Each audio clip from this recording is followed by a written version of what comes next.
Hello, can you hear me? Is the mic on? Oh, hang on. No, it's not on. You'll get a second. Yeah, 1 second. You can't get good help. Get good help anymore. Okay, is this better? Yes. All right, we're good to go. The eagle has landed. All right. My name is Roger Sabadini. I'm with the Vocal Seniority, and it's my pleasure to welcome you here tonight. The sponsors would like to welcome not only the audience to this event, but also to our illustrious speakers who are part of the panel. We would like to thank the panelists for their participation and you for yours as well. We would like to thank also the Deschutes County for the use of the facility, and Jerry Hauser, wherever she is, raise your hand, Jerry. Way in the back, she is our county co-host, and without her help we couldn't use this venue. Indivisible, Bend, the Vocal Seniority, and the College Democrats of Oregon are hosting this candidate forum for one is soon to show up, of the declared candidates for Oregon's District 2 Democratic nomination. This is an opportunity to meet and learn about the Democratic candidates who are vying for the nomination to challenge Representative Greg Walden in 2018. I'm going to tell you a little bit about the three co-sponsors, and then I'm going to introduce our moderator, Dr. Nathan Boddie. The Vocal Seniority is a Central Oregon organization committed to participatory democracy as a means of promoting peace, social and economic justice, and environmental sustainability. Indivisible, Bend, the second sponsor, its mission is to create grassroots community of citizen activists who support candidates and policies that advance justice and liberty for all. And our third co-sponsor is the College Democrats of Oregon, which is the student arm of the Democratic Party of Oregon that strives to advance progressive causes on a state and national level. So now I'm going to introduce tonight's moderator, Dr. Nathan Boddie. Helping to facilitate the discussion tonight is Dr. Boddie. He is a local primary care physician and also, importantly, as you most likely know, a Bend City Councilor. Dr. Boddie is running for state representative in the 54th District and remains focused.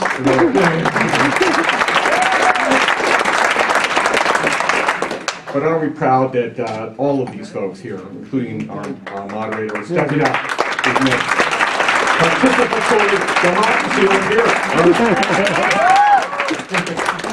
And for you folks to be here, you're participating, so you should applaud yourself.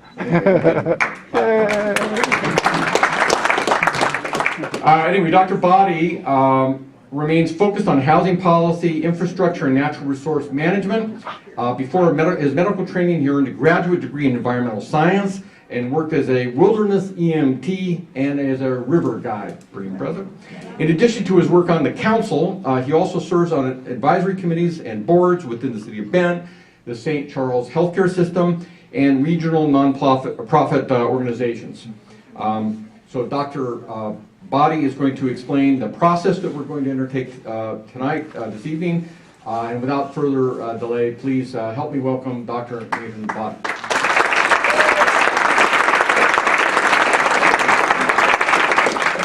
I also waited a lot of tables before medical.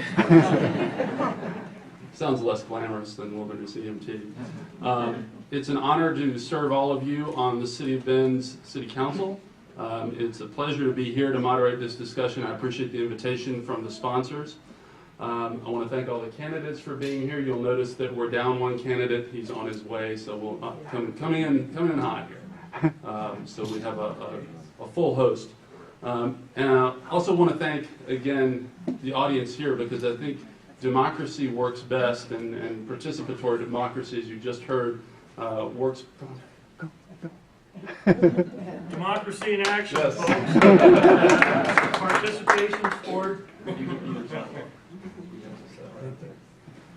So, democracy works, I would say best, but probably only ever when we have strong candidates stepping up to serve, and when we have an involved citizenry who's staying up to date on the policies and the positions of the candidates. That's how our government's meant to function, and it's doing that tonight with you all here and with these candidates. So thank you all very much.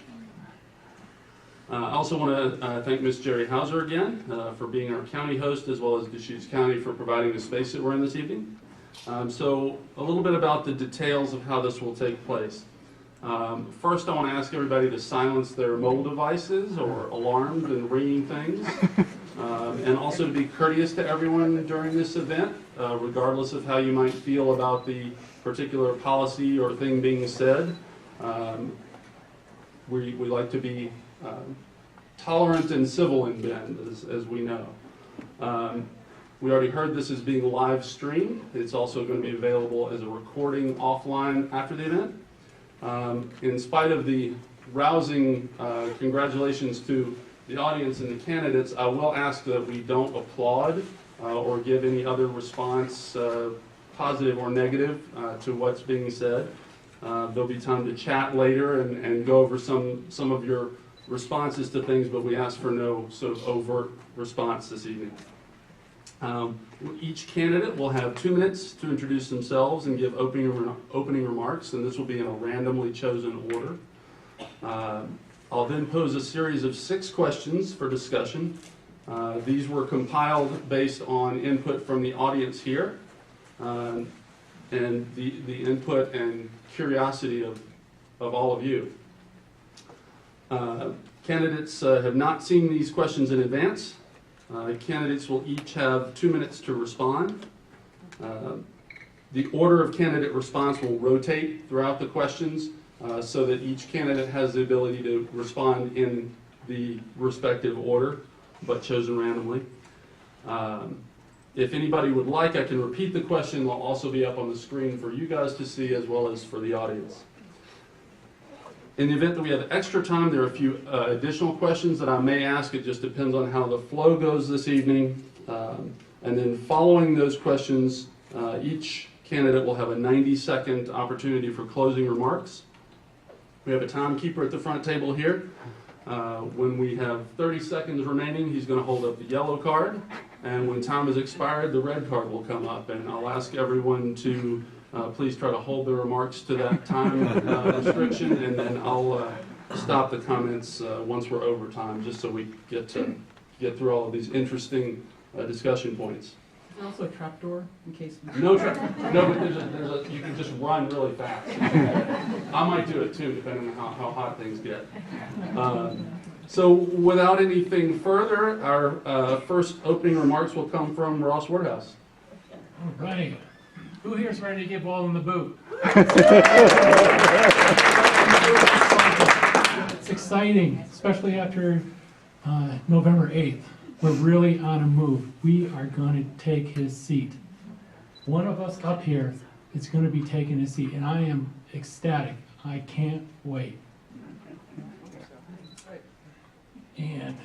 But with that comes a lot of work. We have got a lot of work to do. We've got to win 50% of the non-affiliate voters and 20% of the Republicans to win in this district. But we can do it. We can work together, and we can make it happen. But like I said, that takes a lot of work. And if some of you know, I work a full-time job, and then 8 hours a day, then I come home and I help my wife run our company, Boddie, where we distribute our products in 36 countries. And on top of that, I'm running for Congress. It's put a strain on my family. So I'm taking this time to step down. But it's happy.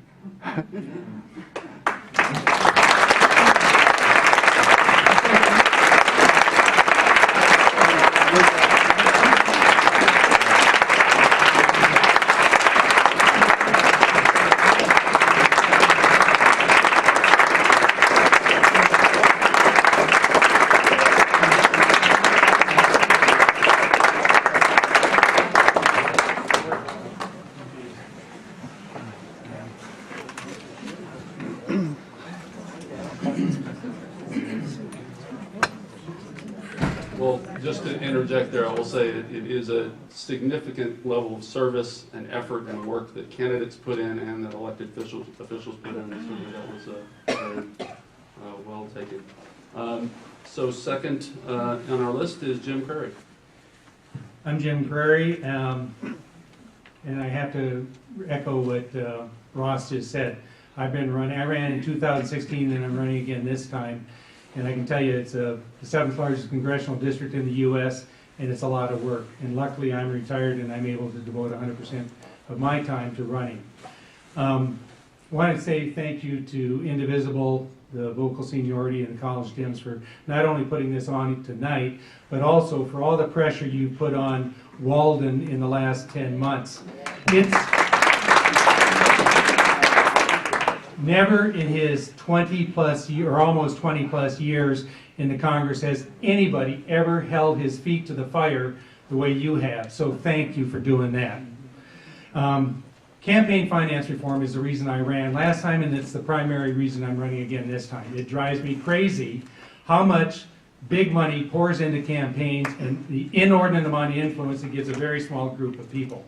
Now, I don't like to criticize unless I think I have a better idea. And I don't think we can get big money out of politics, but I do think that we can legislatively either neutralize it or overwhelm it. And the way I would, it's basically public financing of elections. It's based upon the same idea that we have in this state, where you get a $50 tax credit if you make a campaign contribution. Only I would front-end load it. So there's a lot of politicians that say one thing and do another. But on my case, I am taking money only from individuals because campaign finance reform is so important to me. I'm an Army veteran. I've been a hunter for 50 years, so I don't care if someone wants to own a firearm for self-defense or for hunting, but I'm in favor of a universal background check and also an assault weapon ban. And as far as being pro-choice, I am pro-choice. It should be between... That's very courteous. I think if we keep that up, we're going to do well. You're welcome. Next on our list is Tim White. Thank you for the opportunity to speak here this evening. I'm originally from Indianapolis. I attended college at Indiana University, where I earned a degree in economics and an MBA from the School of Business. After college, I went to work for the Chrysler Corporation in Detroit, where I spent over 30 years, starting out as a finance trainee and working my way up to a division chief financial officer. I was a kid of the 60s. I grew up in the 60s learning about something we called the American Dream. That was a good paying job, an affordable house, and a pension for when you retire. Well, starting in 1980, a lot of those things disappeared. Manufacturing jobs were shipped overseas in wholesale value, leaving us with lower paid service jobs. You all remember when we started saying we are a service economy? Yeah, well, that's because we shipped all the jobs overseas. And as how things are happening in our own district, well, lumber is now about 1% of what it was in its peak in 1950. Woodworking in the district, which was associated with that, is gone to cheap labor countries. It's never coming back. Ranching does not provide enough income or jobs to support 700,000 people in our district. Half of our counties have net per capita income of $16,000. That's really tough to live on. So what are we going to do about it? I want to grow this economy. We've lost 25,000 manufacturing jobs in the last 20 years. Most of them have gone up to the Portland area when they came back. I want those jobs back. I'm going to do that by campaigning and eventually hoping to get a north-south and an east-west interstate system in this district. Then I want to follow that up with some solar farms, because solar farms will provide the energy for those companies. And then after we get those, then we go after the companies to come back and say, we've got roads, we've got energy, we've got land. All right? What we're going to do here is we're going to stand up as a district and we're going to say, we're tired of being treated as the second-class citizen in the state of Oregon. Okay? We want our share of the dinner table. So this includes all people. This is Democrats, it's Republicans, it's independents. We share these things. Thank you. Thank you. Next, Eric Burnett. Hi, thank you very much to Vocal Seniority and Indivisible and College Dems for doing this. Again, doing this early in the cycle really, really matters. My name's Eric Burnett. I live in Hood River. I live 2 blocks from Greg Walden. I've known him. Yep. Known him since 1991. I've even voted for him once in the past when he used to be the guy that would cross the aisle and get some things done with Democrats. He's not that guy anymore. First, a little bit about me. I'm a Maritime Academy graduate. Worked at sea as a deckhand and then a ship's officer for a number of years. Came ashore and spent the last 10 years of my career working in infrastructure, largely for grain export out of Central and Washington and Oregon and the entire Columbia River system. If any of you have ever exported a ton of grain, it went out through one of my infrastructure projects. Finished up my career. I took an early retirement to do this. Was executive director of the Oregon Board of Maritime Pilots. We were the licensing agency. We set the tariffs for ship pilots. So I've been basically working in the export side of grain and agricultural bulk exports for quite a while. Why am I running? I watched Greg Walden write and offer the legislation that, with his full knowledge, would have knocked 20 or 30 or 40,000 of his own constituents off of health care. No viable alternative, nothing. Leave aside what he would do to the rest of the country. These are the people he's supposed to be representing. This is not ever, ever acceptable. That is what drove me into the race. I'm also very concerned with working families and very concerned with rural investments. Thank you very much. Thank you. Next, Michael Byrne. Hello and good evening. My name is Michael Byrne. I'm a 65-year-old stonemason out of Parkdale up by Mount Hood. I grew up in the Dalles, and I consider my college education to be the 4 years I spent working as a ranch hand on the Corchi-Wheaton Cattle Ranch up in Wasco County. I've only got 2 minutes to introduce myself, so I've got to leave the good stuff out, like skiing off the top of Mount Hood or sailing a 30-foot boat over the Columbia River Bar on the way to Canada, but we can talk about that later. Please, though, go to my Facebook page, Michael Byrne for Congress or congressmanbyrne.com. Those Facebook page has been up for 9 months. There's tons of comments. There's tons of posts, information. It's interactive. You can write to me. I'll respond right away. There's also a 1-hour video. And please, if you're interested, please watch this. When I was in LeGrand, I was interviewed by LeGrand Live TV, and we've got a 1-hour unedited, rambling video. You want to find out what I really think? Please take the time. It's only an hour. But you learn everything you need to know about me. And that's it. I can't do any better than that. We ran the tape. Okay, I've worked in the woods. I've run cattle out on the range. I've run a flagstone quarry up on Mount Adams, so I'm really used to natural resource issues. Been happily married for 40 years. I've lived a life of public service starting in high school when I taught Red Cross swimming, and right up to last week when I played music for a hospice patient that was dying. I spent 10 years as a CASA, 10 years as a soccer coach, on and on and on and on. I'm going to say thank you because I'm running out of time. I'm a trained mediator, Special Olympics coach, mountain rescue, served on all kinds of boards. Thank you. Thank you. And Jamie McLeod-Skinner. Thank you. First of all, thanks to our host. Thanks to all of you for taking the time to be here. It's really important for all of us to hold government accountable, and you're doing that by being here, so thank you. When I was 8 years old, my mom told me to always leave a place better than I found it. And I've taken that to heart, and that's really what's driven my work throughout my life. I want to give you a bit about my background, because it'll give you a sense of where I'm coming from and my focus and what I'm bringing to the table for service to our district.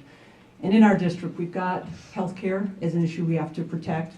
We have jobs in many parts of the region, the environment, working on global climate change, as well as taking care of our veterans, and also education. I was born in Wisconsin in the mid-70s. My mom took a teaching job in Tanzania, so I spent several years in East Africa. I finished high school in Southern Oregon, graduated from Ashland High. After getting degrees in civil engineering and city and regional planning, I began my public service career in Bosnia, managing a reconstruction project for schools and hospitals, and then on to Kosovo, where I designed water and sanitation systems in rural villages. I came back to the States and worked with refugee and immigrant communities along the West Coast.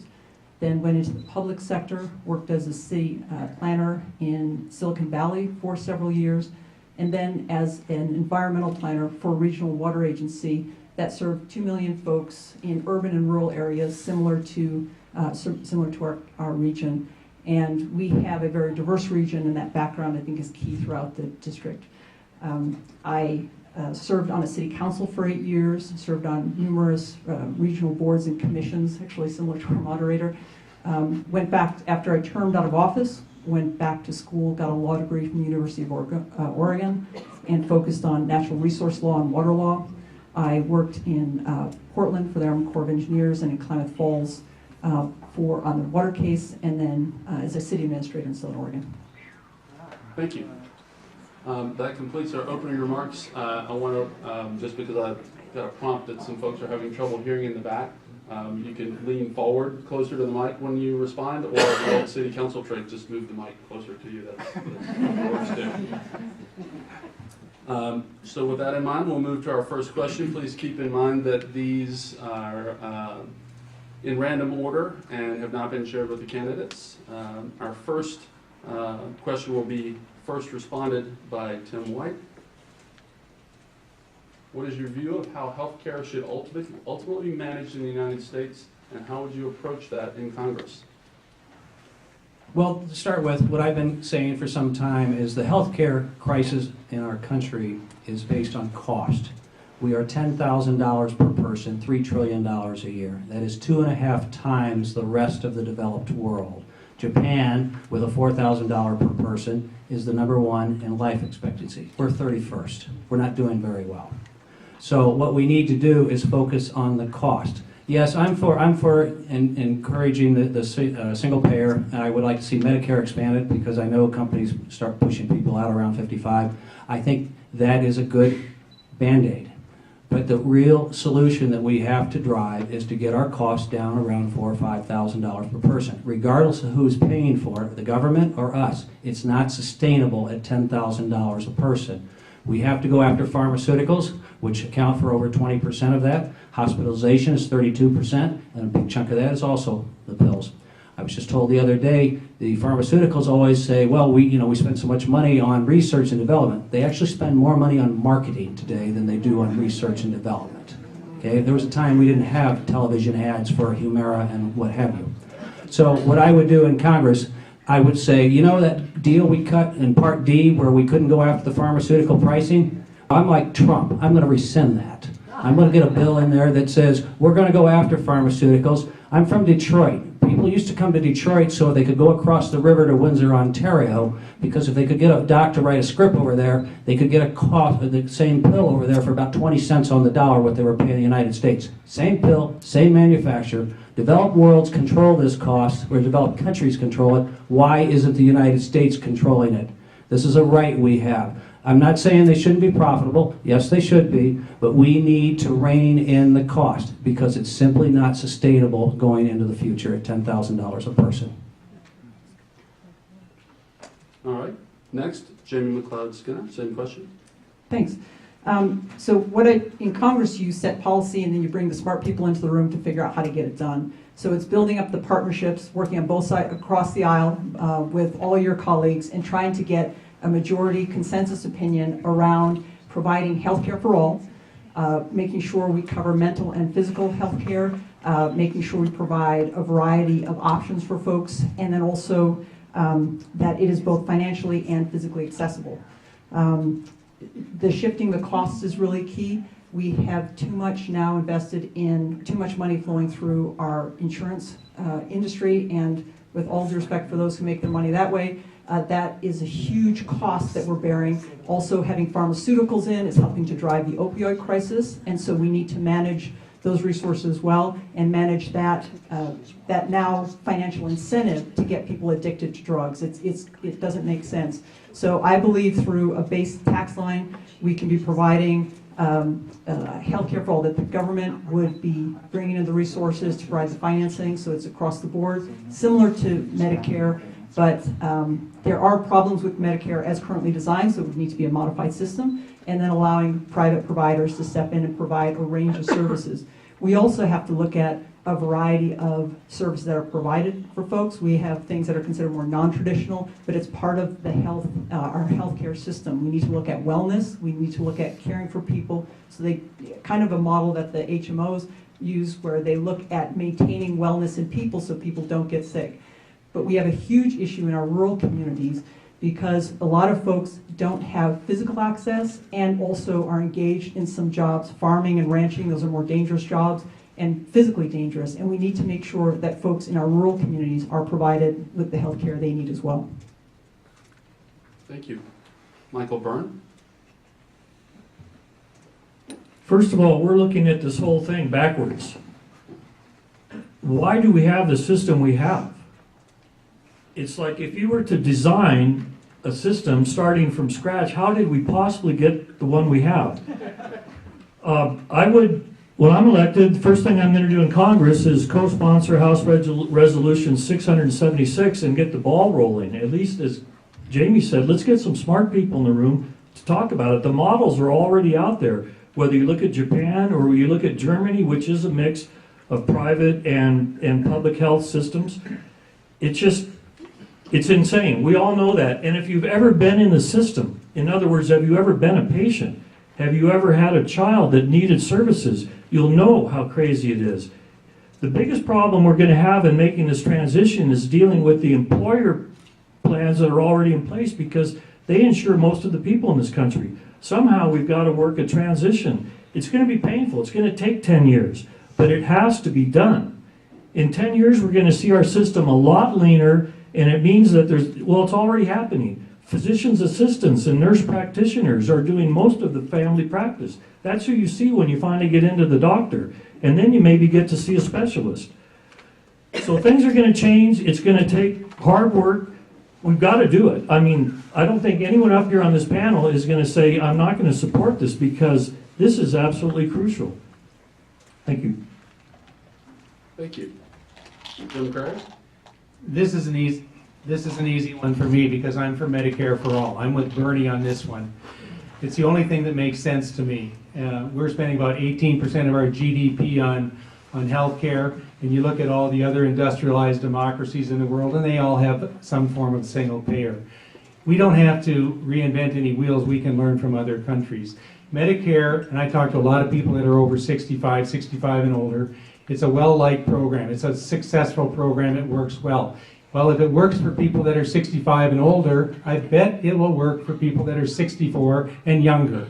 And it'll save a lot of money, not only in administrative costs. The administrative cost for Medicare is about, I think, 1 or 2%. For private insurance, it's about 15%.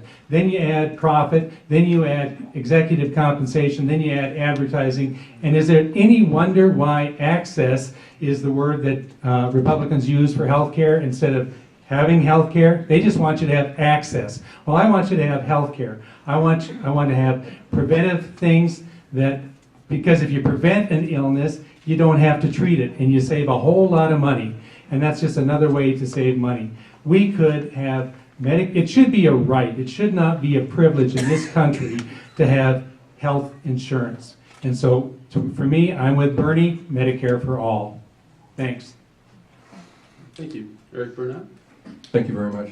I'm going to split with Jim just a little bit on this. The litmus test for me is not Medicare for all.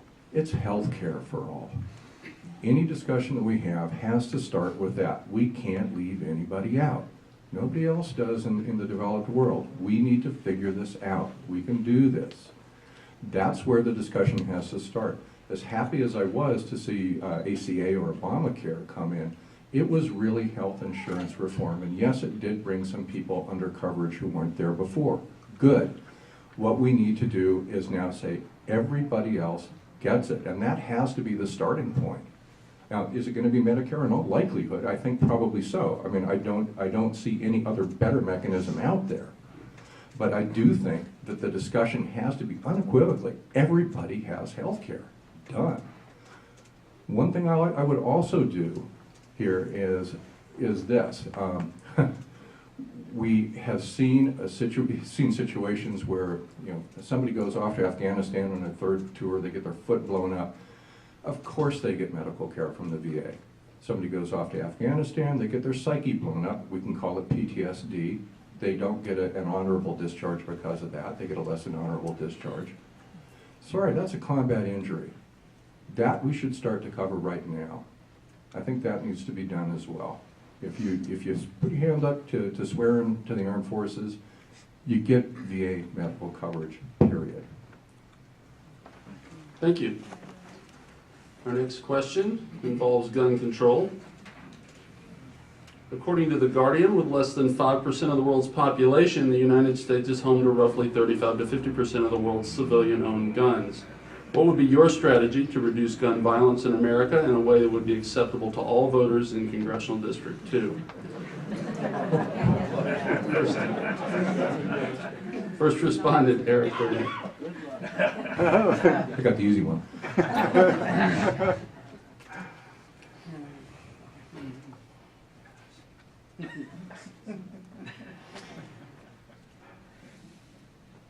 I don't know that you can do anything that would be acceptable to all voters in Oregon's 2nd District. There are going to be some folks out there who are going to see anything, any measure taken as being unacceptable. And there's some folks out there who basically would like to see every single gun peeled back out of every closet everywhere, whether it was used for deer hunting or not. I think what we can say is that there are an awful lot of folks who go out and get a deer tag and they fill it, and they may spend some time at the rifle range, and it just isn't a problem in the vast majority of cases. However, we are going to be facing apparently more and more of these really ghastly, horrific killings. I think that what we have to do is start to look at folks who should not have guns but do. Going back to my last point about medical care for vets, if this fella who went into this church in Texas and shot it up had been reported in the system, he might not have had that weapon. If also the sentencing judge had been able to look and say, you know, we're letting you out after a year in prison, and I want you to go see a psychologist every month who will report back to me, and if you miss a month, you're going back to jail. Well, that psychologist might have caught that person too. Jeannie, this is a hellaciously difficult question. Not my fault. Blame these guys. Next, Jim Crary. I don't call it gun control, I call it gun safety. I was in the military. I shot an M16, which is an assault weapon. I shot an M60, which is a machine gun. I had to qualify with a .45, which is a pistol. I've hunted for more than 50 years. I still hunt. So I am not adverse to somebody owning a firearm for self-defense or for hunting. And so that's fine by me. But there are certain people that should not own a firearm, and there are certain other things that shouldn't be done either. I'm for an assault weapon ban. I'm for a universal background check. You know what? You have to have a license to drive a car. You should certainly have a background check to own a firearm. Armor-piercing bullets, they're cop killers. There's no need for having an armor-piercing bullet. There's no need to have a clip that'll hold more than 10 rounds. If you can't hit the deer on the second or third shot, you shouldn't be shooting. So, I mean, they want to make, last year when I ran, I had a questionnaire from the NRA, and they wanted to know if I'd be in favor of a silencer. You know what? Every deer that I've ever shot, it didn't really need a silencer. And again, it's just certain things that you don't need to have self-defense or for hunting. And that's where I'm coming from. And I think the fact that I've hunted, that I'm a veteran, an Army veteran, I can speak to people in the East and talk their language. They're hunters. They have firearms for the same reason I do. And I think that that's certainly approachable. And most people are really reasonable when you start talking to them. There's a certain fringe group that they want to have every weapon that the military has. And you're never going to convince him otherwise. But I do believe that most of the people in Congressional District 2 do want reasonable gun safety. Thanks. Thank you. Michael Byrne? Can I just give you Jim Crary's answer?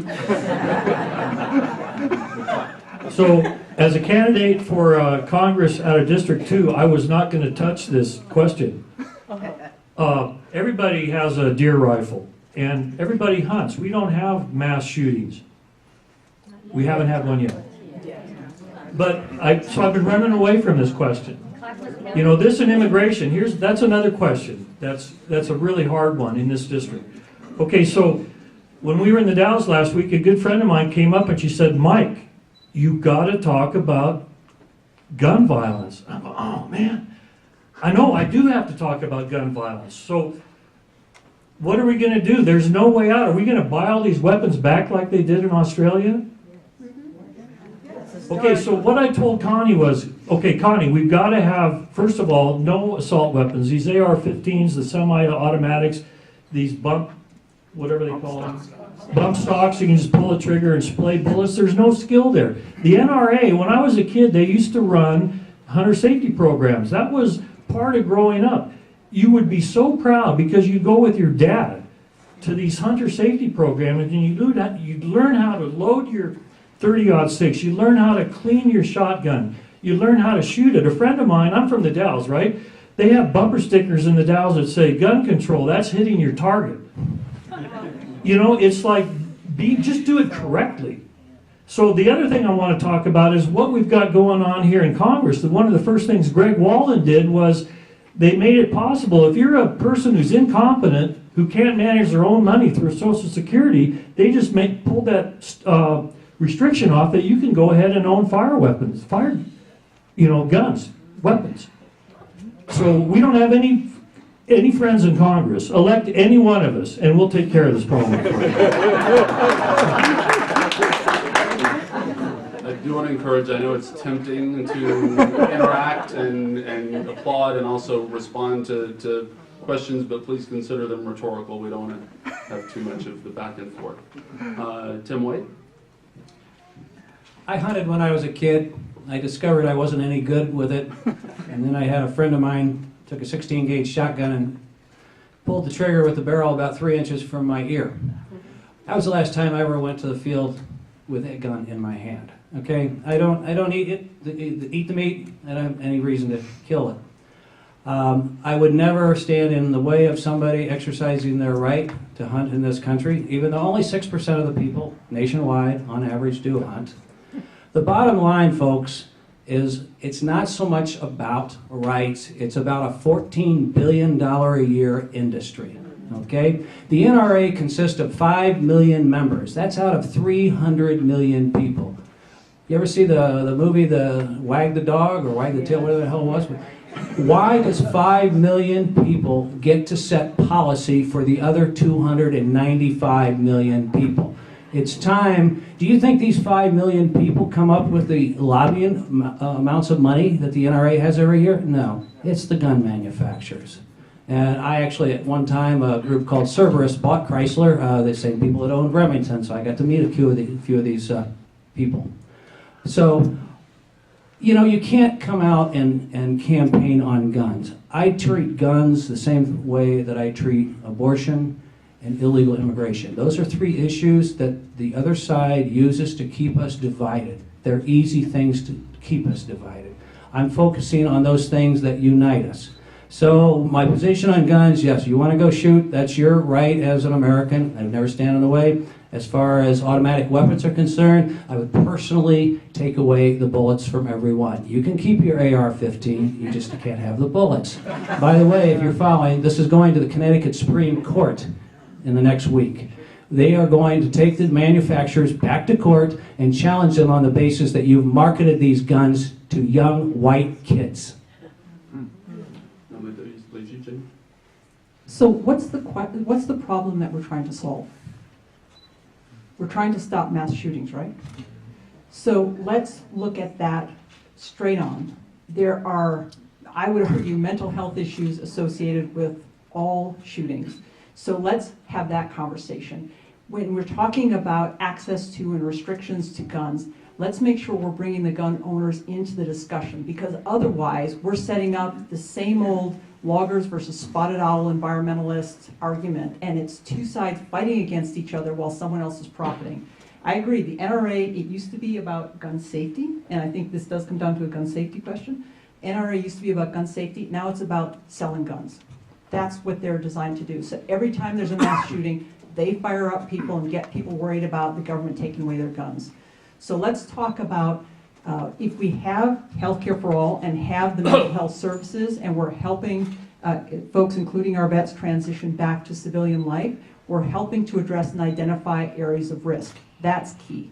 Then let's sit down with gun owners. Let's also recognize those of us who are concerned about how guns are being used. Let's also recognize that there are cultural practices associated with guns. Folks grow up, their parents take them hunting, their grandparents take them hunting. There's a cultural aspect, and this is very true in our rural areas in central and eastern Oregon. So let's not put that aside. Let's recognize that, let's respect that. But let's bring folks in to say, okay, how can we still have gun safety and not have you feel threatened by this discussion? I had a wonderful conversation with a young man who's a huge Trump supporter in Klamath Falls, who was very concerned. His argument about Democrats, you're just trying to take away our guns. And so I posed it back to him. I said, you're concerned about your family, right? Your community. He said, of course. And I said, well, what's your idea on this? And he came up with some brilliant solutions. So the things about restricting access to higher caliber, treating it like a driver's license, I think that's a good idea. Another great idea I've heard, I'll tell you about later.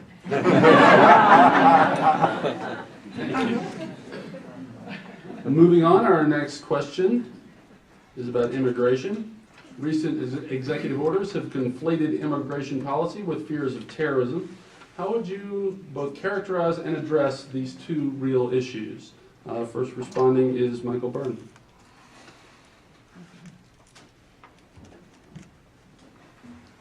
So can I tell you an immigration story? I'm going to pivot. That's a political move. So in order to get in order for an American employer such as Donald Trump to hire somebody in his place of business like Mar-a-Lago, he can't get, people are qualified, the Americans. They can't get Americans to wait on tables and to work in the kitchen. And he has to prove this by advertising in papers. He's got to demonstrate that, no, we can't find people. So just as an aside to that, I taught skiing at Jackson Hole for 4 years, and I was one of the first Americans to be able to work there because Pepe Stiegler he proved to the immigration people that he couldn't find any Americans to teach skiing at Jackson Hole. And the way he proved it, he advertised in papers in Iowa and in Oklahoma looking for certified instructors, the smallest town that actually had a paper that was distributed 1 day a week, so he could prove that he couldn't get any qualified ski instructors. Okay, I really wanted to tell that story, but now I should get serious and talk about this. It's the divisiveness and the fear that they've used in every single issue. It's not about the immigrants at all. It's about, I don't know what their end game is. When you look at the whole picture, it is just scary. It changes, it's so fluid. This week, what's it going to be next week? This week is pedophilia. I mean, come on, what's it going to be there? What is their end game? I'm sorry to pivot even further from immigration, because immigration is a huge thing. First of all, we've got to stand up for the kids that are here under the deferred action on childhood arrivals. We've got to do the decent thing there. We need an immigration policy that actually works for people, for employers, for our society as a whole. Ronald Reagan had a good program back in the 80s. If you could prove you've been here, you could stay. Thank you. Jim Craig. I hate the way fear sells, and that's what the Republicans sell when they're talking about their immigration policy. You know what? They're saying, hey, you have to be fearful of this person with brown skin. You have to be fearful of this person who speaks English with an accent. Whatever happened to the home of the free and land of the brave, or land of the free and home of the brave? It kind of went out the window, I guess, because the chance of getting killed by an immigrant is almost nothing. The chance of dying from an opioid overdose is huge. the chance of getting killed by a drunk driver. 30,000 people get killed a year. Gun violence kills 30,000. And out of the gun violence, how many people get killed by an immigrant or an unlawful immigrant? You can probably count them on, 5 hands. But they sell it like it's going to happen to everybody, and it's going to happen to everybody tomorrow. And that's why are we so fearful? We should be welcoming. Everyone here, unless you're a Native American, is an immigrant, or somebody in your past was an immigrant. We all have come here, and I listen to a lot of podcasts as I'm driving around this big district. And they were just talking about I was listening to a podcast yesterday about some immigrants whose parents came from Vietnam and Laos after the Vietnam War. And they were, these guys have come to this country, they've improved this country, they've raised their families, and that's what we should be doing. We should be welcoming immigrants with, we do a lot of vetting. We don't have to do extreme vetting. We already do extreme vetting. We shouldn't be so fearful, but we should be very, very welcoming. Thank you. Thanks. Jamie McLeod-Scott. Thanks. So again, what's the issue we're trying to solve? When it's about terrorism, yes, I believe the #1 role of government is to protect our citizenry. That's really key. But let's also then focus on what the risk is and how we're addressing it. So this really ridiculous policy that the president has come up with that's targeting folks from countries that have no history of threatening our country and leaving off countries from countries where we have faced risk and terrorism, including 9/11. So let's be honest, let's be realistic about this. With regard to immigration, and it is being used to bully and terrorize folks, and there are racial overtones. There's also religious overtones that are being used, and that runs counter to our Constitution and our founding documents. I worked a lot with refugees and immigrant communities. Now that pivoting now to immigration and looking at our immigration policies, we need immigration reform, and we need to look at providing a path to citizenship for folks who have been a part of our communities for years, who've been paying taxes, who've been part of our economy, our friends and neighbors, our kids go to school together. For DACA, of course, we should be recognizing the kids who were brought here as children through no fault of their own, so they shouldn't be penalized for it. But they grew up as Americans, so let's treat them as Americans. They're parents who have been part of our communities for years and have been investing in our communities. Let's provide a path to citizenship. That's the right thing to do. We are a nation of laws, is the counter arguments often used. Yes, we are, but we should be a nation of fair and just laws. And using that, incorporating fairness and justice into our immigration system is really key. And then to the point of, unless you're Native American, we are all children of immigrants and descendants from immigrants. And the greatness of our nation is that we are not defined on a common bloodline, but on common beliefs in democracy and freedom. That's what it should be about. Thank you. Tim White. The immigrant, and I should use the words undocumented rather than illegals, was about 12.5 million folks when Obama was president. It's down to 11 million now. Obama was able to do that without building stupid walls or threatening to build walls or inhumane programs such as sending children who have been here since they were 5 and 6 years old back to countries they know nothing about. When's the last time anybody ever heard Tyson, Purdue Farms, Hormel get charged with hiring illegal or undocumented workers? It never happens. I had a friend that worked for Hormel up in Minnesota. Their meat processing plant was actually a third contractor. He said, we knew when ICE was coming in, they knew where the back door was. And there was even more rude than that. He said, it's a very dangerous environment. When they get hurt, we never pay for any of these injuries because they know if they claim it, they're going to get deported. So we're better than this. We need to understand that we have brought these people into our country by our own policies for years. 3.5 million people in the Central Valley of California alone. And by the way, they are paying $2 to $3 above minimum wage down in the Central Valley and in Napa, and they still have 9 out of 10 people are foreign-born, 50% are undocumented workers.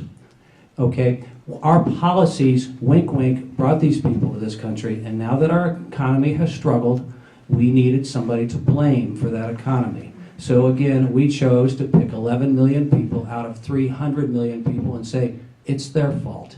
It's not their fault. It's the corporation's fault for hiring them. And if I was in Congress, the first thing I would do is give you a document for working and say, the first time I catch any illegal or undocumented at Tyson, it's a $100,000 ticket, no appeal process. We need the corporations to start enforcing it, not going along with it. Thank you. Eric Burnett? Okay, I'm going to pick the question apart just a little bit. Just because Donald Trump has conflated immigration with terrorism doesn't mean that we need to.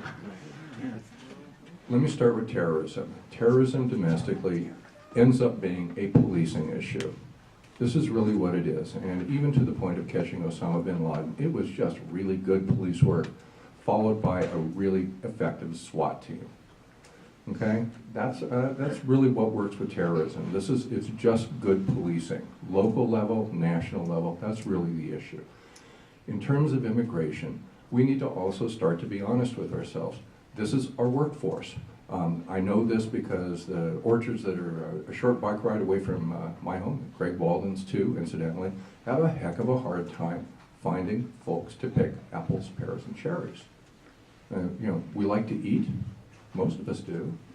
Well, we better figure out how to make this immigrant workforce work. A lot of these folks showed up here.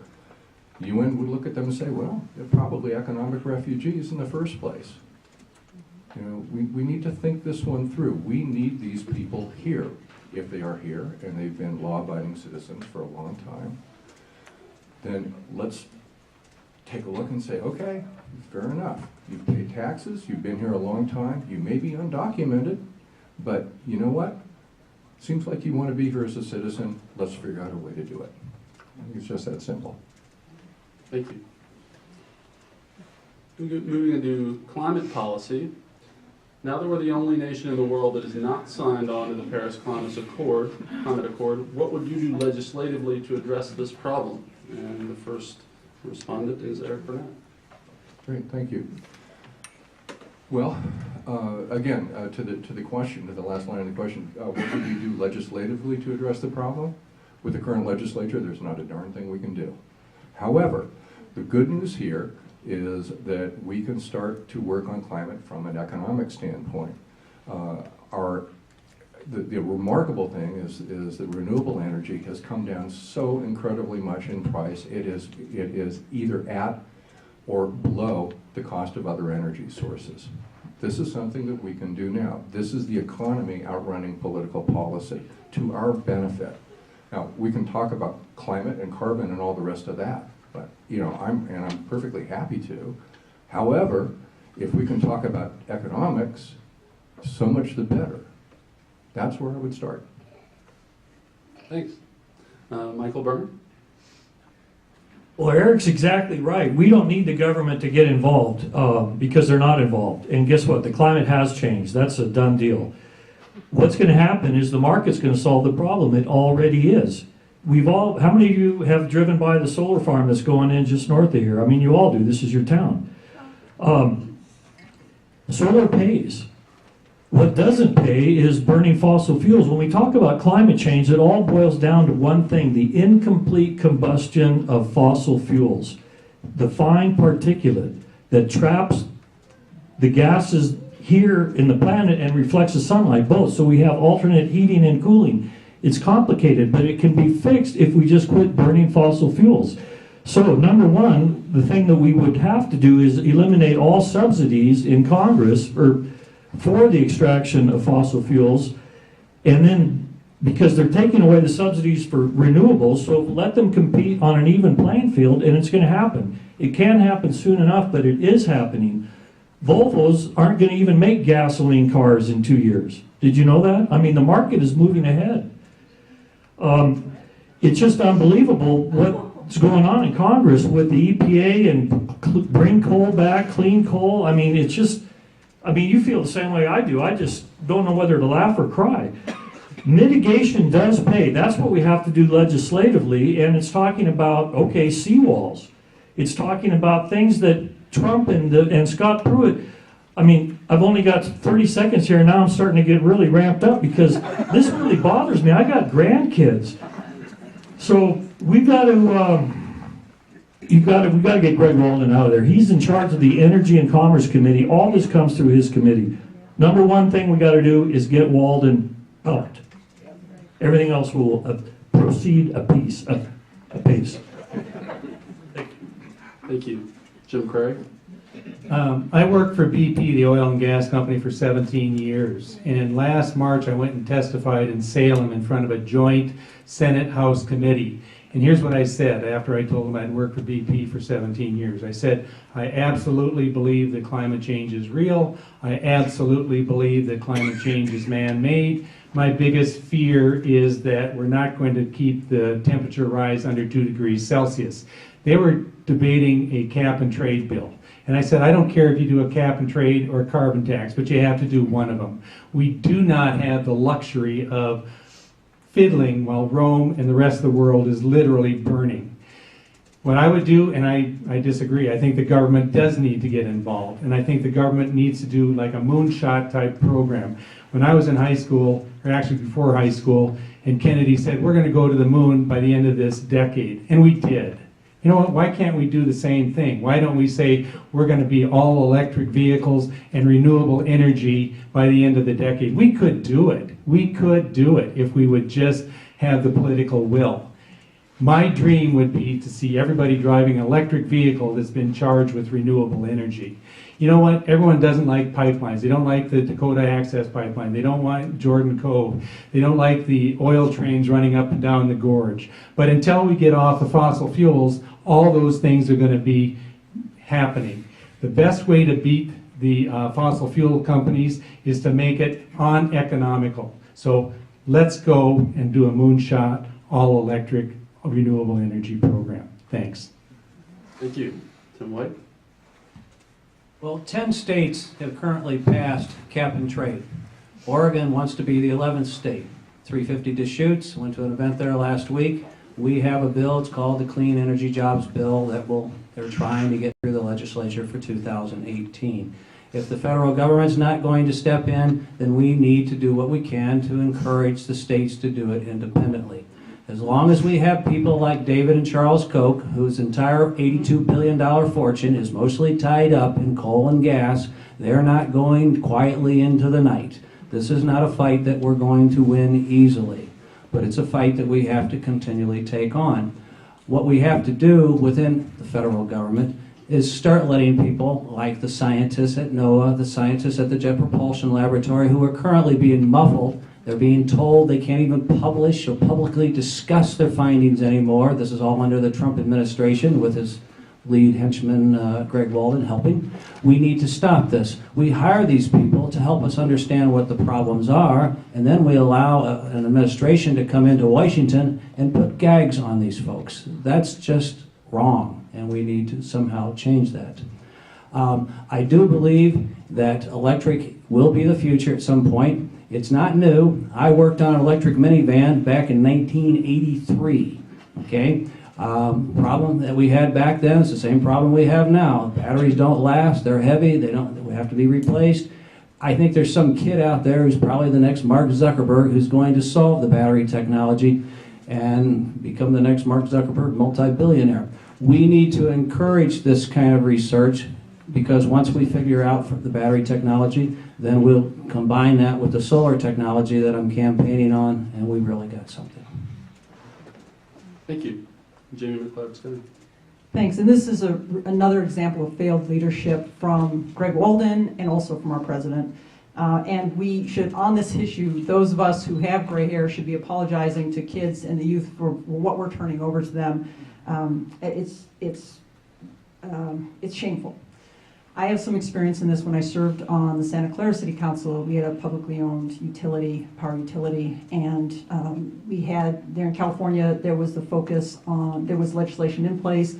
Through my leadership, we pushed and we met the caps and energy renewable percentage ahead of time because it was something that was near and dear to my heart. I think the way we do it, we can look at shifting incentives away from dirty fuels, I'm told to say fossil fuels, but they are dirty fuels, to renewables, so that there's the carrot that's out there. There's certain things that the government can and can't do, but providing those kind of carrots. And then also taxing dirty fuels because they are having an impact on our community.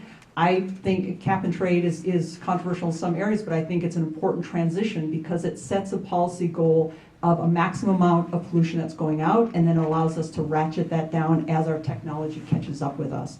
But part of it we should also be doing is investing in research to develop the technology and incentivizing the development of technology to make sure that we can have the technology catch up with the equipment we don't yet have.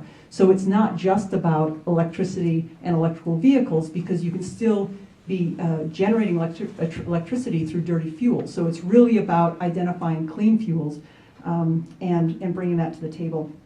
And then I just have to add one last thing from the last question that I missed, I thought was really key and important, is on terrorism. There's both domestic and international terrorism, and both of those need to be recognized. Sorry for sneaking that one in. You have the time. You can sneak in as much as you want. Okay. I believe in science. So moving on to tax policy. The proposed tax plan is slanted towards the 1%. How would you propose to structure taxes in the United States to improve fairness and not balloon the budget deficit? And our first respondent is Jim Crary. I certainly wouldn't adopt the Republican plan. That's going to put 2/3, they're going to run $1.5 trillion deficit so that they can give corporations, large corporations, this huge tax cut. Then they're going to give a huge tax cut to the top 1%, the wealthiest 1%. They're going to give a few crumbs to the middle class and almost nothing, or to the middle income, and then almost nothing to the lower income. You know what, if you want to really stimulate the economy, who do you give the money to? You give the tax cuts to the lower income and the middle income, because they're the ones that are going to spend it. What corporations are going to do, what have they been doing for the last 15 years? They've been taking their profits, and they've got tons of profits. They are overwhelmed with profits right now. There's trillions of dollars banked off of our coast because they're making so much money. It's not like they're not making money, but they're not taking the money that they're making and hiring people. They're taking money and they're giving compensation to their top executives. It's not filtering down to the worker bees. They're also buying back stock. So they buy back their stocks so the stock price increases. But they're not taking that money and turning it into new jobs. Not at all. And why does the wealthiest 1% need it? I mean, their percentage of the wealth in this country is increased. It's taken away from the lower and the middle income groups, and it's gone to the top. It doesn't have to be that way. So any tax cuts that I would do would, one, not run a deficit, and two, it would go towards the lower income and the middle income, where it actually would do some real good in this country. Thanks. Thank you. Tim White? Well, to start with, I'd like to say that the 35% tax, that's the current structural rate for corporations, is just fine. The reality is they pay on average about 18.6% after allowing for deductions and credits. I'm a finance guy. I used to do this for a living. This is entirely fair. Corporations use our infrastructure, 90% of it, which is paid by individual taxpayers now, not corporations. They use our environment as their dumping ground for their excess waste. They use our children and the workforce that are publicly educated. They use all the things for free. They should be paying their fair share. They don't currently pay their fair share, but I'm not proposing raising it. I'm just saying leave it at 35%, knowing that the real rate is around 18.5 or so. Over a 4-year period, 4 companies, Verizon, IBM, and GE, on $80 billion of net income, actually paid 0 federal tax. GE has over 1,100 tax accountants on staff to make sure they don't pay any taxes. This is blatantly wrong. We need to go back to something that has a little bit more common sense to it. As far as individual taxes are, what I would like to see is all income created equal. I don't think we should have unique tax rates for capital gains, dividends, interest, W-2s. That would, as you'll notice, has anybody heard anything about the carried interest loophole that all the hedge funds use, so that People earning $1 billion a year can pay 15%. As even Warren Buffett says, there's something wrong when my secretary pays a higher percentage than me. I'm worth a few bucks. Okay? We need to focus on fairness. The highest tax rate we had in this country at one time was 94%. That was in 1945. Not proposing that. But the country needs to be compensated for the investments in our roads, our schools, our infrastructure. This has to be paid for. We have to quit talking about taxation as though it's a dirty word. Thank you. Eric Burnett? Okay, one of the great pleasures of going towards the end is you get to nod and agree with an awful lot of what's said. Let me add a couple more elements. One of the things that I would want to do would be, as part of a tax plan, establish a $15 minimum wage. I would not want to tax income below that $15 minimum wage. That's $30,000 a year. That's, if it's a minimum, that's what it defines. Below that is poverty. Also, let's take a look at the corporations that as Tim mentioned, are not paying any taxes. Put a floor there. You know, no matter what you're doing, you're going to pay, loophole or no, 10% in taxes. Done.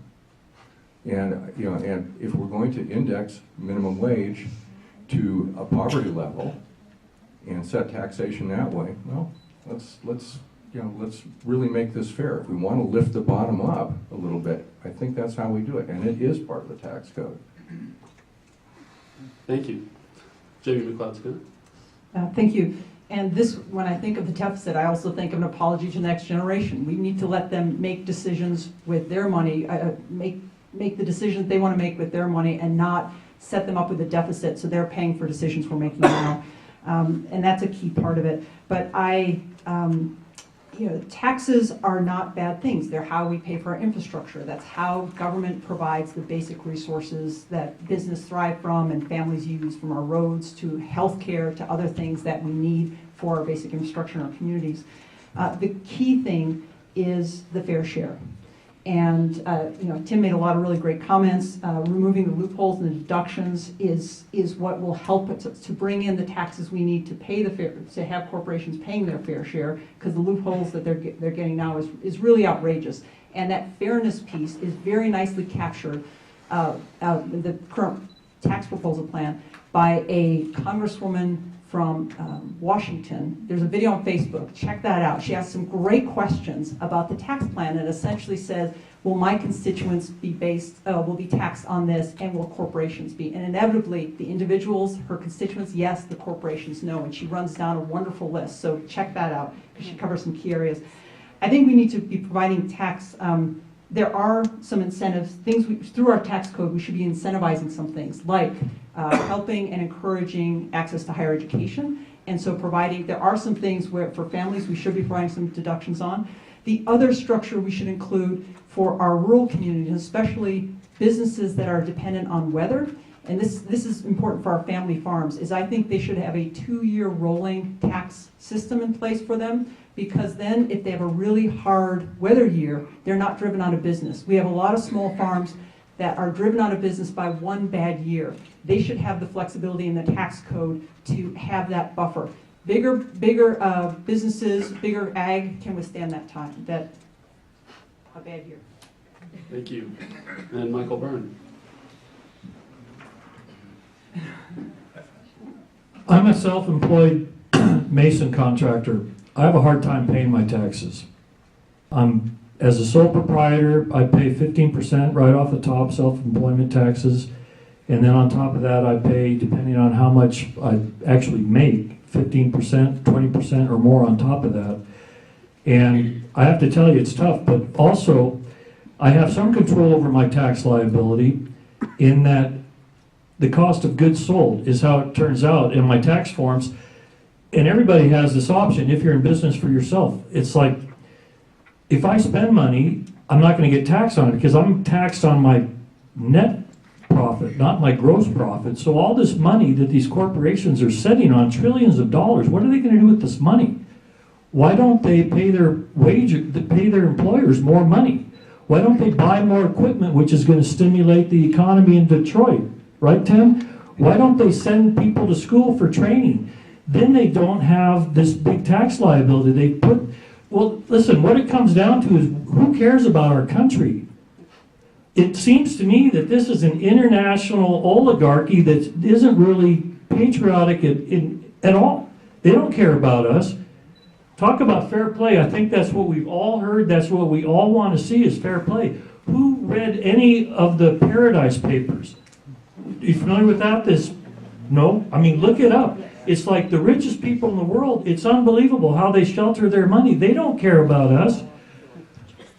Wow, fair play is what we want to see. Okay, so just to start, let's raise the earned income credit. Let's give people that are actually working, let's give them some more money. And you're exactly right, all of us. Poor people are going to spend their money. That goes right back into the economy. It's how we care about ourselves as a community, as a nation. We have to get this back. Thank you very much. We're going to move on from policy to a little bit of politics and strategy with the next question here. Congressional District 2 has been considered a safe seat for Greg Walden. Describe your strategy for proving that wrong. First up is Jamie McLeod-Skinner. Yeah, sure. Well, this is a winnable race, and we know that, and it's a joint team effort. Part of it is us as individual candidates, and part of it is the work that you do. And that was very nicely said, actually, in Jim's intro, because you all have a role in helping to hold his feet to the fire. Now, the strategy I'm using, it means getting out and talking to folks, connecting with folks throughout the district. In the first quarter of my race, in July, I put over 10,000 miles on my car, traveling about the district, meeting with folks, going to fairs, not just talking to folks in the echo chamber, but talking to the folks wearing the big red Make America Great Again hats, who we need to find common ground with and bring them over. Some of the very conservative ones won't necessarily vote for a Democrat, but we need to show that we're committed to solving community problems, helping local communities solve local issues. So if that's understanding the issues in an area, in Klamath County, jobs is a huge issue. Not as big up here because the economy is strong. Water, which is my professional background, is an issue, frankly, throughout the district. But it's figuring out what the issues are, what the concerns are, meeting with folks, building the relationships now, and then also holding Greg Walden accountable for what he hasn't done. But he's going to lose on the healthcare issue because it's individuals across the district, including Republicans who have never voted for a Democrat, who have told me to my face they will not vote for him again because they're losing their family farm because of healthcare costs. They don't want their forest clear cut, they just want forest managed. They want the issues addressed appropriately and not just taken out. We've got a 20-county strategy. It's a big district, there's 20 counties, and each county is unique. So we're going around, we're building the relationships, building the network in place to make sure that we're ready to help bring over the folks we need and win this race. Thank you. Tim White. Well, it's a little math dissertation. We have 145,000 registered Democrats in the district out of 490,000. That means we have 195,000 registered Republicans and 150,000 registered independents. And these independents tend to be a little bit right-leaning. So if every Democrat voted for one of us up here, we lose. What we have to do is convince 100,000 or 101,000, because technically we need 246,000 to send Mr. Walden packing. So how do we convince 100,000 people who have not voted for a Democrat before to come do this? What I'm trying to do is campaign on those things that unite us, not divide us. So I stay away from abortion, I stay away from illegal immigration, I stay away from guns. What I talk about is employment and economic opportunity. You look at the counties. I happen to have a few numbers here. Since 2007, Crook County is down 10% in employment. This is worse than 2007. Grant, 16 down. Harney, 10% down. Gilliam, 20% down. I think out of the 20 counties, 17 of them have less employment today than 10 years ago. So when I go out there, I talk about what are those things that I can specifically work on to bring economic activity into this. This is why I'm focusing on the infrastructure of roads. I'm focusing on solar. I'm focusing on bringing companies back, trying to put the 25,000 jobs as a start back into the district. I don't care if you're Republican, Democrat, or Independent, but when you say, I don't want my child to have to leave Burns and move to the job in Portland, well, ma'am, if you don't have a job out here for them and Taco Bell is not a career option, they're going to Portland. That's where all the manufacturing growth has taken place over the last 15 years. We need to bring this. So I talk about health care. It has to be affordable. I talk about the environment. We're in Oregon for a reason. We love the environment. And we'll talk later. Thank you. Eric Burnett? Okay, I'm going to take my party to task here. Red rural America already has a Republican Party. They seem to like it. The only way that we are going to win is by offering something different and better and really meaning it. Right now, we're not doing that. We're trying to be Republicans light. My party, our party is. That is the wrong path. That will fail. It has failed, it is failing, it will fail. If you look at the 2016 Democratic Party platform, it's 27,000 words long. Do you know how many times the word rural is mentioned in that? I'm holding up two hands, it's got to be 10 or less. No, it's 10. 10 times in 27,000 words. Do you know how many words are devoted to rural economy in that platform? 270. 1%. As long as that continues, we are all working at a huge disadvantage. Our party has not engaged on rural issues. It's up to us to do it, but you as Democrats also need to put pressure on the party to engage on rural issues. My sense is that at some point, I frankly look back to the Clinton presidency, we retired from the field of battle without firing a shot. We declared defeat and we moved on. We just figured we're just never going to win here. Well, as long as we've got that mindset, we won't. We're working an uphill battle, and unfortunately, we're working against our party on this, and we should not be. Thank you. And Michael Byrne? Any one of us can get the 30% of the Democratic vote, but that's not going to win the election.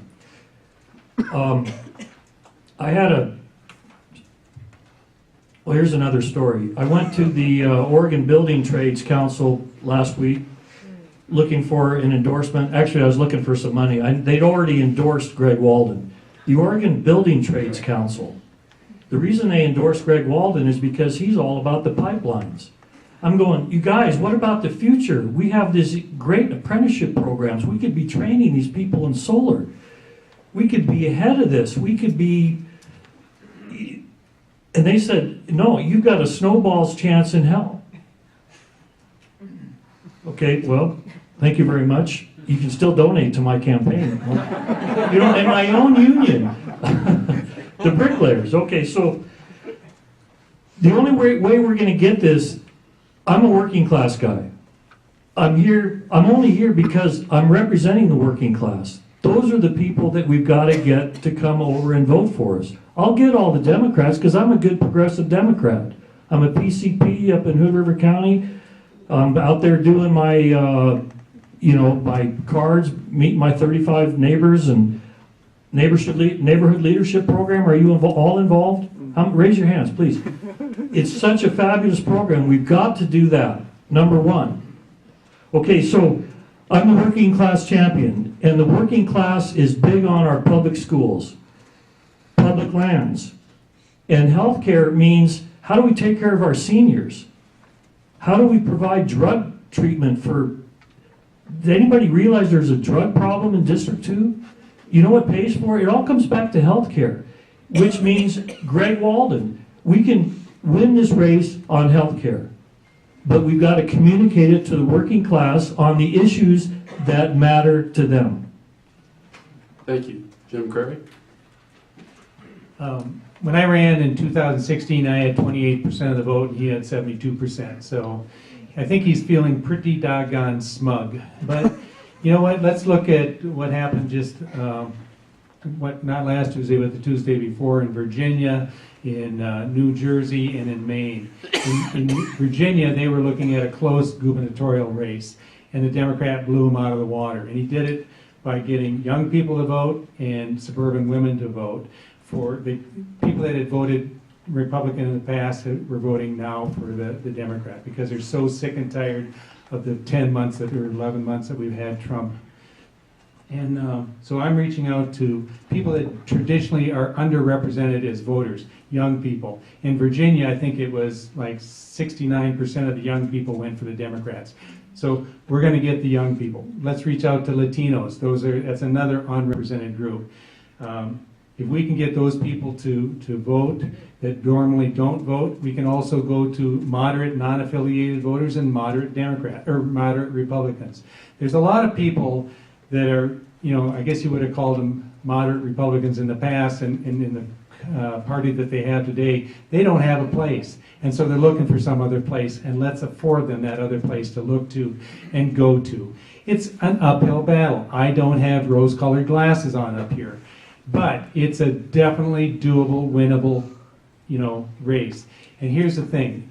I had 106,640 votes last time. If everybody that voted for me gave me $10, that'd be over $1 million. You can run a heck of a campaign.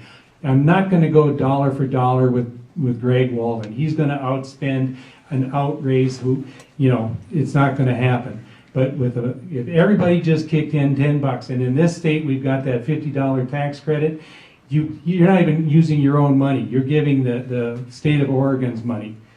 Thank you.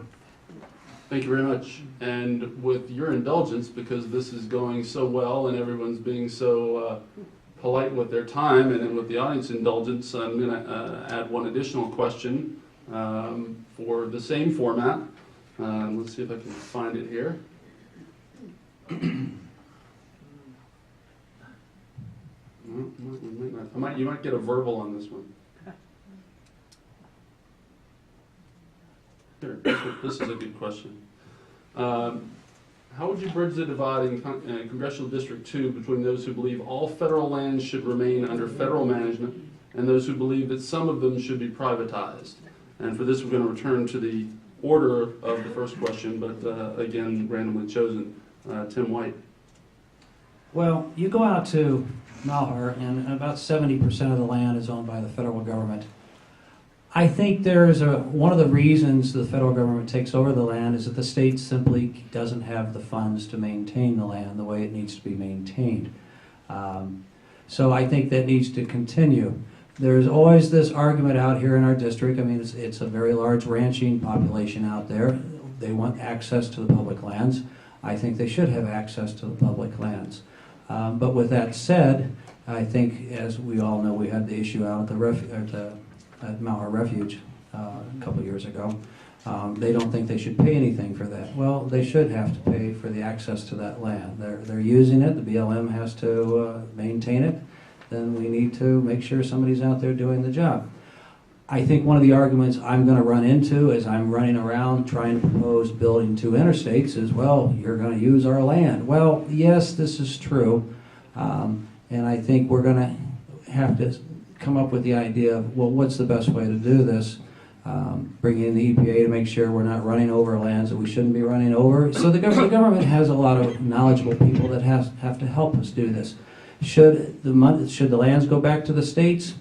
There is a side of me that says, yes, in some situations, perhaps we need to make some allowances. But for the most part, when you look at some of the monumental lands, we put these things aside for a reason. We want them there 100 years from now. When our kids and our grandkids are out there running around, we didn't allow somebody to go out there and mine it, cut every tree down they could find, pollute the land. These are reasons why we have federal lands. It's to protect them for the future. Is the 70% number right? I tell you, I don't really have a good answer for that, but I think it's a fair question we need to have with the folks out in those districts. Thank you. Jamie McLeod-Skinner. So my starting point is that public lands belong to the public and should belong to the public. But I also think when there's issues that are coming up, it's always important to ask why. So I would sit down with folks who want to privatize and say, why? What are you trying to accomplish? What are the specific issues? If they come up with a really good idea, for instance, if someone says, hey, I'd like to well, actually turn over to the states, or take something that's federal public land, turn it over to the states and use it as state land and put a cell tower on it, or put a solar farm on it, and have the money that goes into that then go into our education system, I'd say, hey, that's a neat idea. Let's talk about that if it's earmarked for a public purpose. There are some potential solutions that may be good ideas, so let's have the conversation. But if it's the straight point of just the issue that's brought up, the malure and folks wanting access to ranching lands, there's actually an argument for keeping public lands for ranchers, providing ranchers access, because it allows that longevity, which would not happen if the land was privatized. But the other thing that comes up with public lands, and this was a discussion that recently took place in Crook County, was who gets to decide on land use. And I think on issues, these types of issues, there's both the what and the how. So the what is the policy, who gets to set the policy, and the how is how do you implement it. And I think on who gets to set the policy for public lands, that involves all of us because they're owned by the public. But when you're talking about implementation of policy on public lands, you have to bring the local ranchers and farmers and the folks who are impacted by those decisions into the decision-making process. I think that's what they did with the sage-grouse solution, which was a good local decision solution. It's been thrown off track by the Trump administration and Zinke throwing that out until not maintaining the public policy on that. But decision-making around public lands, unless there's a strong argument, should be the public. Thank you. Michael Byrne. I got into the stonemasonry business by running a quarry up on Mount Adams, and that quarry, it was a claim. And under the Mining Act of 1898, if a person could prove, it was part of the Gifford Pinchot National Forest, but then it was turned over to the Yakima Indian Nation, and right before, and this is a funny story about politics, right before the land was being given back to the Indians, the people that had, it was called if you get this claim patented, in other words, on this 20 acres of land way up on Mount Adams, they found an outcropping of beautiful flagstone, and they filed a claim on it. And that meant they got to work this claim. It was 20 acres, but if you got a patent on it, which meant a reasonable man could make a reasonable living, then ownership actually transferred to the individual, became privatized. So the person that owned the quarry, and this is how rich people roll, the 1%. Okay, so this individual is building a house, and he's using this beautiful stone from the quarry. And he drives up there, you know, in his truck and picks up the stone. And one day, the guy who was operating the quarry says, man, this is the worst possible day. I wish I could, you know, I'm done. So the individual who was having his house built, but driving up there to pick up the stone, he said, well, what would it take, you know, for you to, you know, to get out of it? Oh, $10,000. So the dude takes his checkbook out, writes a $10,000 check, and then he gets a hold of Mark Hatfield, because this is how these people roll. Mark Hatfield then takes it to Congress and says, let's get this thing patented so I actually own it, this 20 acres up on Mount Adams, before it gets turned back over to the Indian Nation. And they did. That's how bills get passed. The money passes from one, you know, that's how it goes. So that now I ran that quarry for 4 years, and what a great experience. But private land taken out of public ownership. Thank you. Jim Curry. When I ran in 2016, the first time I got asked that question, I didn't have an answer. I hadn't thought about it. But when I ran and I listened to people and I learned by listening, I came up with a proposal on how I would deal with public lands. I talked to Steve Grasney, who was the county judge in Harney County. He, along with Dave Ward, were the ones that dealt with the Malheur Wildlife Refuge occupation. And what Grasney told me was that the occupiers had come to the wrong county. He said because in Harney County, we have a collaboration. It's called the High Desert Partnership. And what they do is the locals sit down with the BLM and the Forest Service. The locals have a seat at the table. They don't get everything they want, but they have a voice. And the voice is heard, and the people are pretty satisfied, the local people. That's what I'm in favor of, collaboration. I am not in favor of the federal government giving land to the county or to the state. And I'll tell you why I'm not in favor of it. All these people that want access to, you know, federal lands to run cattle, to go birding, to go fishing, to go hunting, to, you know, do whatever you want out there. You want access, and everybody wants access. Well, make sure that it gets sold to some private person, and you're not going to have any access. The counties and the states don't have the financial wherewithal to deal with the management of public lands. We have, in this state, what, a 1.6 billion shortfall in our budget. You think that if all of a sudden federal lands or public lands were given to the state, what would they probably look at and say, hey, we've got this budget deficit. We've got this land that we can now help fill this budget deficit. No, no. Public lands should remain public, and they should remain in the management of the federal government. Thank you. Eric Burnett. Once again, we get to that last. Federal lands stay federal. Just period paragraph in the story. You know, everybody from Maupin to Manhattan has been paying for and maintaining and frankly cherishing these lands forever, for a long, long time. They stay federal. Now, this is Oregon. We happen to be really, really good at coming up with compromise. The high desert compromise. There are all sorts of mechanisms that we're really, really good at doing here. If we want to observe federal standards, riparian zones, that sort of thing, we can do that. We can figure out how to do that on our own. But we should not privatize these lands. They belong to everybody. They're our heritage. We just shouldn't do it. Thank you very much. Well, at this point, I think I'd like to move on to some closing remarks. The time frame for these will be 90 seconds instead of what you had for your opening remarks and other responses. And the first is Michael Burnham. The future is now. The future is powered by the sun. Healthcare is delivered efficiently by practitioners who care. Schools are adequately funded and locally controlled. Due process is afforded everyone. Living wages are paid for meaningful work. Art and music return to our schools. And Greg Walden is defeated. Thanks very much. Jim Curry. In my opening remarks, I got cut off a little short, so what I just want to say is, I said I was pro-choice. It should be between the woman and her doctor to decide whether or not she carries that child forward or not. But what's the best way to prevent abortions? And the best way is to not get pregnant in the first place. I would absolutely 100% fund Planned Parenthood. Tim was talking about the tail wagging the dog, and that goes back to my thing about campaign finance reform. Everything gets tied into the money: gun safety, health care, tax cuts, climate change. Everything. You look at where the Republicans are coming from, and you look at the inordinate amount of influence a few people have, and too often representatives and senators are representing not their constituents, but their campaign donors. I listen to people. I'm going to give a voice to the people in Congressional District 2, and I'm not going to represent anyone except the people in Congressional District 2. You know what? Enough is enough.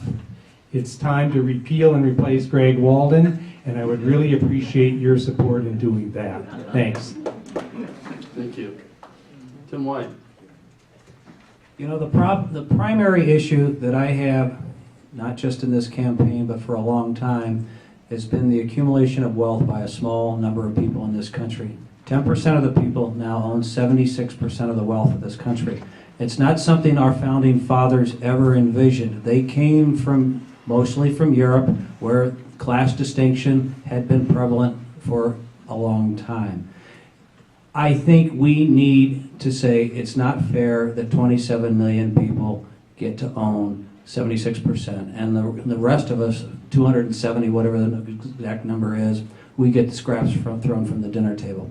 I think if they would stop for a moment and get off the abortion, the immigrants, and the gun issues, and start taking a look at the real economics of where they are in the life, what their per capita income is, what it has been, where it's going to go, I think we would have something near to a revolution in this country. It's not fair, and I think the problem is if we don't stand up and do something about it now, it's only going to get worse. When I talk about oligarchs, everybody thinks it's Russia. No, unfortunately, most of them are in the United States today. Thank you. Jamie McLeod Center. Thank you, and thanks again for those who hosted this forum and those of you who attended. My basic philosophy about government is government needs to know when to help out and when to get out of the way. So I believe government should be providing, in addition to some safety and security, the basic infrastructure, the physical infrastructure. We talk about roads, we talk about bridges, internet access, also the social infrastructure, education, healthcare. That's part of our community's basic infrastructure. And then when it comes down to people making decisions about how to use the infrastructure, including women making decisions about their own bodies, that's when government needs to get out of the way. My family, I finished high school in the district. I've got family throughout. My wife's family has been ranching in Eastern Oregon for over 100 years.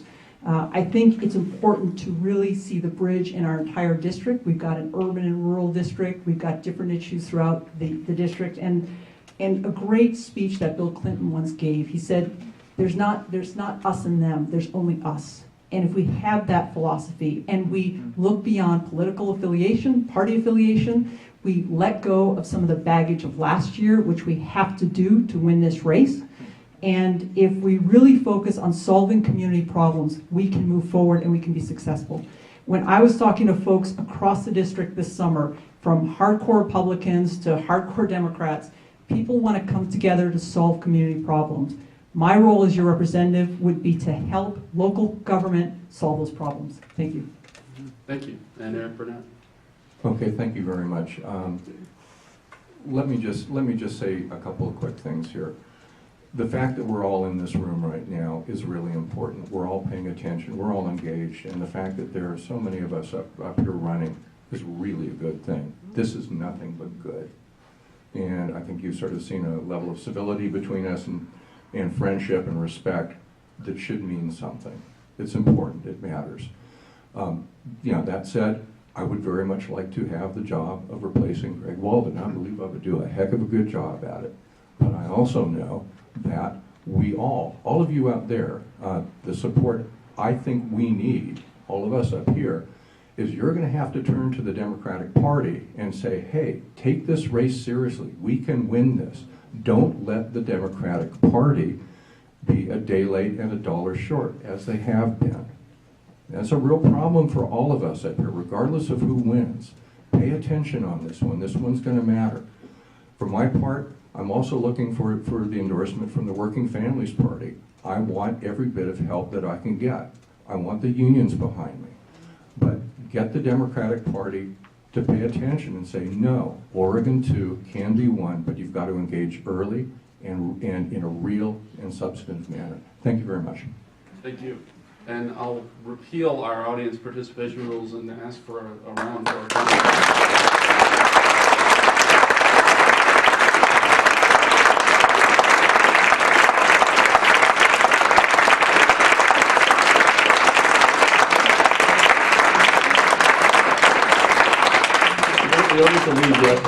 And a hand for our moderator and our timekeepers.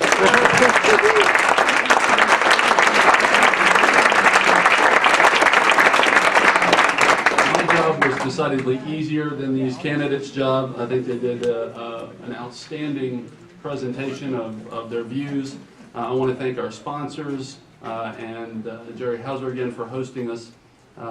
And you'll find some candidate material out on the tables outside.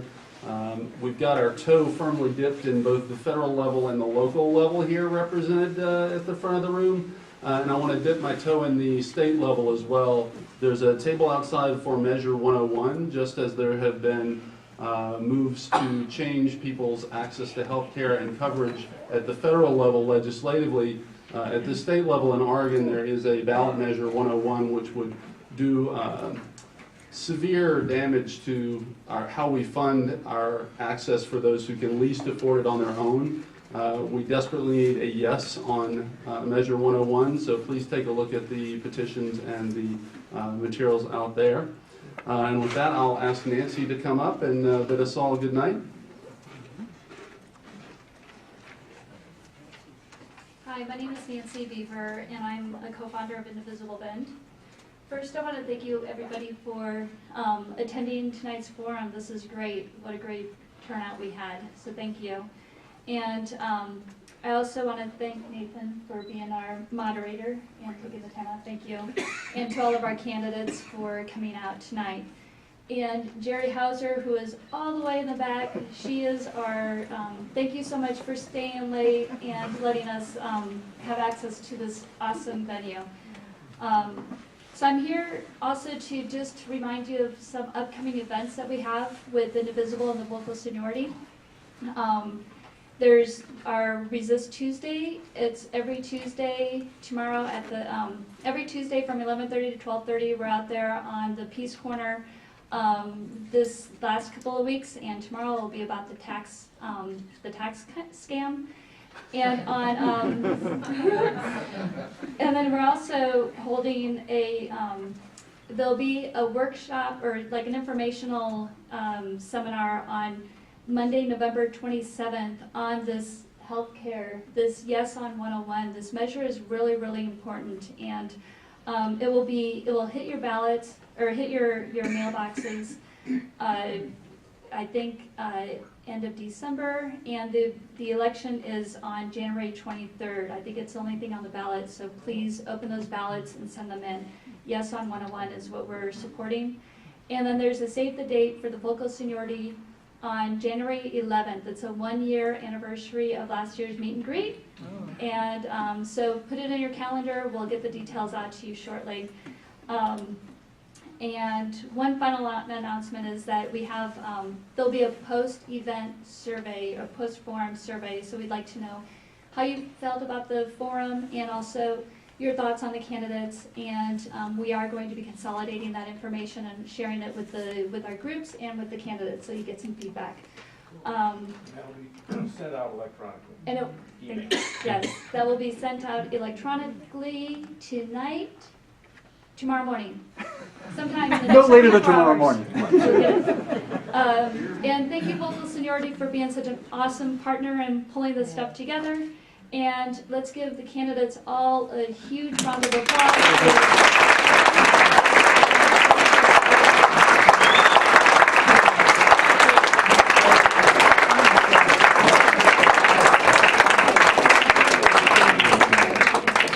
I know.